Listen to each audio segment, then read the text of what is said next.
Morning, everybody. It is Thursday, and this is day 38 of being a meteorology student at 35. Today, I thought we'd talk a little bit about funding. I know I mentioned this yesterday, but to give some more concrete examples, when you are a non-traditional student that is returning to college, one of the hardest things, in my opinion, is finding funding. If you don't already have a ton of savings available to you through whatever job, career it is you're switching out of, then funding is gonna be something you have to think about. And not all of us have, that nest egg, if you will, nor do we have the same opportunities available to us when it comes to funding. So, a couple of ideas, 3 quick ideas to think about when you're looking for funding in determining if you want to come back to school. Number one, obviously, there's the FAFSA. I'm not going to get into that. You should do the FAFSA. It didn't help me at all, but most scholarship opportunities require a FAFSA form to see if you're eligible for their own scholarship. So do the FAFSA. We'll call that 1A.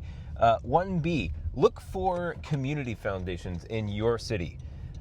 For example, I was living in Tulsa.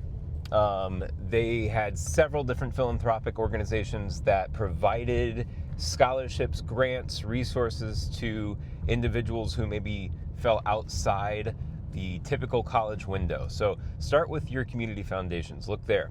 Number 2, if you belong to any hobbies, clubs, national organizations, I'm thinking the Amateur Radio Relay League, like I mentioned in my intro video, an employer that has tuition match, or I don't know what they're calling it these days, but there are employers out there who will give you money to go back to school. Some employers limit that to what it is you're going back to study if it pertains to their field, or they might limit it to a certain dollar amount over X many years. So check there. So again, point 2, check with your hobbies, clubs, and organizations that you belong with, and check with your employer to see if they will give you a match. And then finally, part 3, and I am not a financial advisor, nor am I telling people to do this. So you have to make sure that this next one would make sense for you.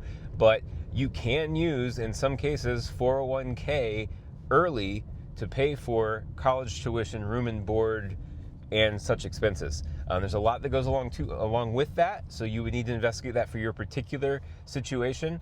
But that is also an option. Okay, so 3 options to think about if you're a non-traditional student looking to go back to college. Hope that's helpful. Let me know down in the comments, and I'll see you tomorrow.